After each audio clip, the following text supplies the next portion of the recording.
मंत्री जी, राज्य में सब कुशल मंगल तो है? जी महाराज।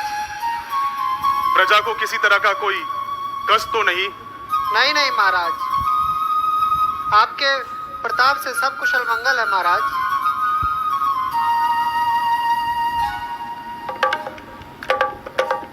हेलो।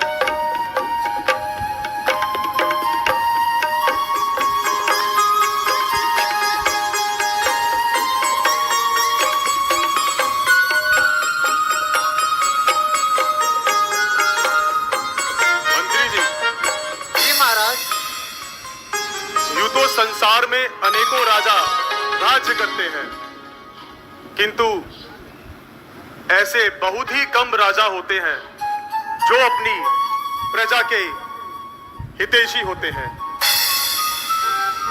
जिस प्रकार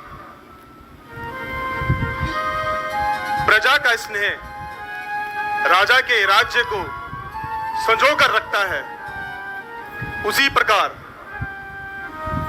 राजा का न्याय प्रजा को ऊंचाइयों तक लेकर जाता है। ये अर्थार्थ है महाराज। नीति कहती है, जिस शरीर में प्राण नहीं, जिस सरोवर में पुष्प नहीं, जिस राज्य में राजा नहीं और जिस राजा में न्याय नहीं, वह पाप की गठरी के समान होता है।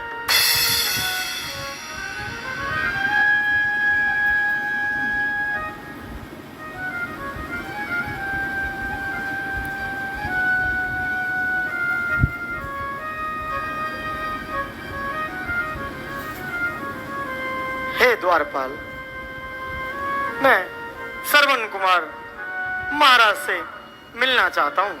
जो आज्ञा श्रवण कुमार।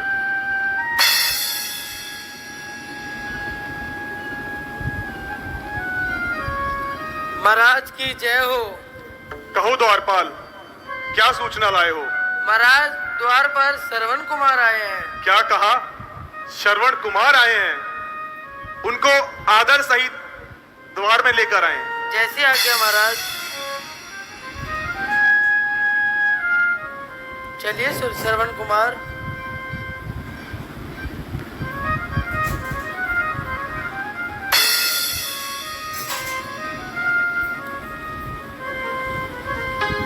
मात पिता के चरण में प्रथम नवाकर शीस, याद करूं मैं हृदय में दीन बंद जगदीश।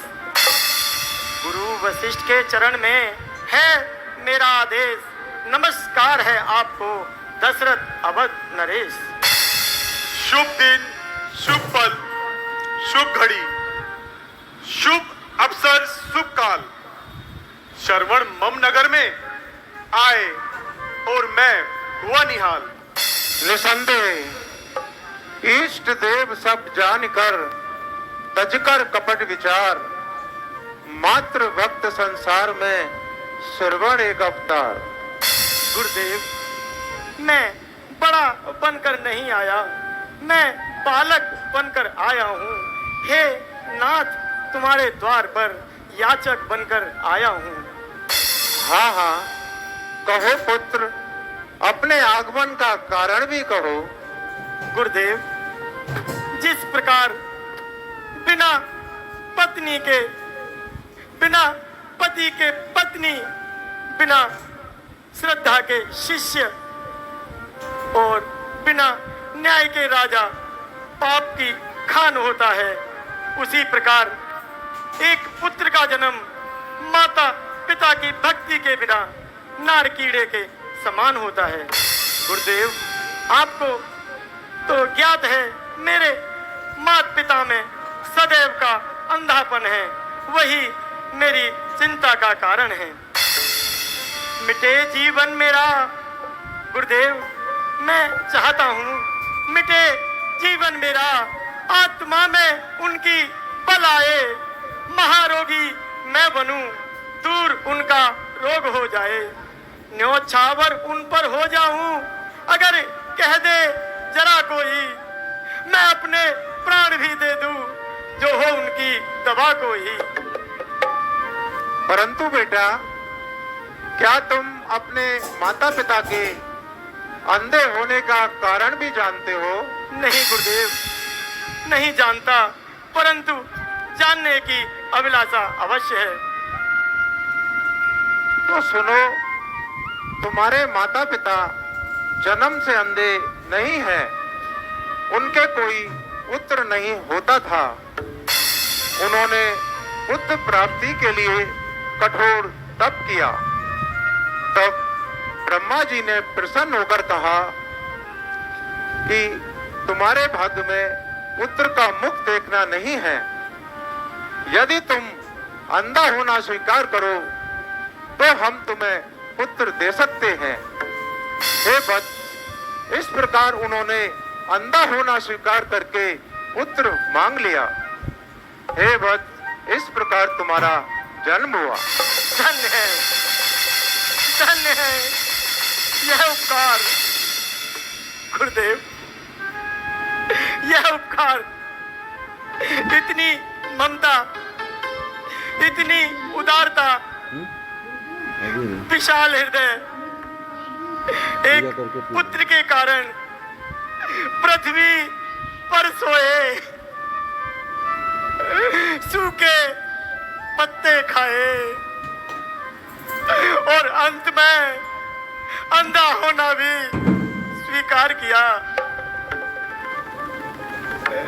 विशाल हृदय, परंतु मैं भी आज प्रतिज्ञा करता हूँ, माता पिता की सेवा में अपने प्राण का बलिदान कर दूंगा।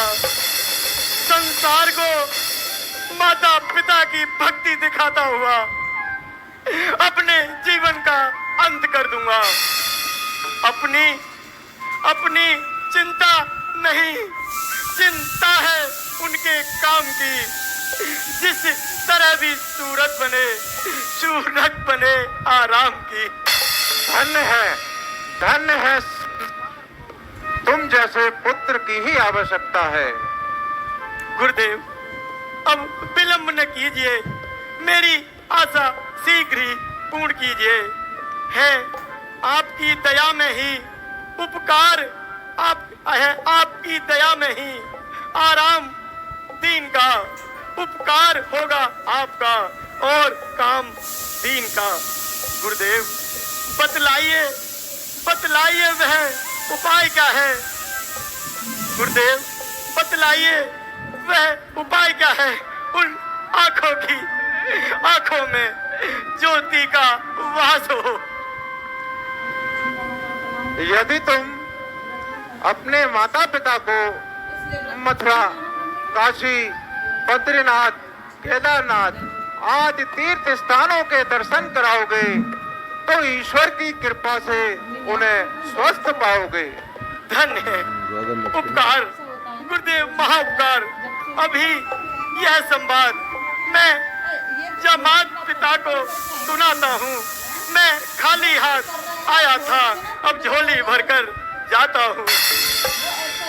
किंतु बेटा श्रवण, तुम्हारे माता पिता अंधे हैं, बूढ़े हैं, आंखों से लाचार हैं। आप उनको इतने घने जंगलों, वनों, ऊंचे पहाड़ों पर किस प्रकार यात्रा कराएंगे? महाराज, श्रद्धा के आधार पर, भक्ति के सहारे पर, गुरु वशिष्ठ के आशीर्वाद से और आपके प्रताप से बनाकर कांच की कावड़ कांधे उन्हें चढ़ाऊंगा। फिरूंगा तीर्थों में, नहान उन्हें कराऊंगा। करूंगा देव की पूजा समझकर, करूंगा देव की पूजा समझकर मैं झुकाऊंगा यह सिर भगवान की प्रतिमा समझकर।